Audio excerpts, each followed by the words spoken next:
দেবকন্যার ছোট্ট কুঠিরে তোমাদের সকলকে জানাই স্বাগত। আজ গুরু পূর্ণিমা, তাই রবিবারের সকালটা সেভাবে ঠিক ফিল করতে পারলাম না, কারণ আজকে ভোরভোরই সকালবেলা উঠে চান টান করে নিয়ে একেবারে ফ্রেশ হয়ে পুজোটা সেরেই ফেললাম।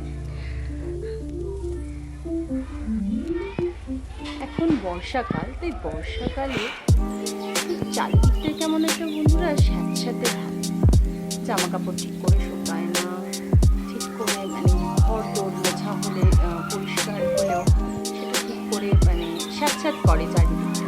তাই তোমাদের সাথে একটা ছোট্ট একটা আইডিয়া শেয়ার করলাম। বর্ষাকালের এই স্যাঁতস্যাঁতে ওয়েদারে আমাদের ঘরের মেঝেগুলো খুব স্যাঁতস্যাঁত করে। তো তার জন্য একটা আইডিয়া দিচ্ছি বন্ধুরা তোমাদেরকে। ধরো ঘর মোছার সময় একটু আমরা যদি উষ্ণ গরম জল একটু নিয়ে নিই, তার সাথে ঠান্ডা জল অবশ্যই মেশাতে হবে। এই গরম জলের সাথে একটু নুন দেবে, আর সঙ্গে যে কোনো ফ্লোর ক্লিনিং একটু লাইজল দিয়ে যদি তোমরা ঘরটাকে এই বর্ষাকালে একটু মিশিয়ে একটু ঘর দোর মোছো, তাহলে দেখবে ঘরের ফ্লোরের এই স্যাঁতস্যাঁতে ভাবটা অনেকটাই কেটে যাবে। আমি তো এটা মাঝে মাঝেই ইউজ করি, তোমরাও একবার করে দেখো কাজে আসে কিনা। পরের কোনো ভিডিওতে তোমাদের সাথে আবার দেখা হবে। এখন টাটা।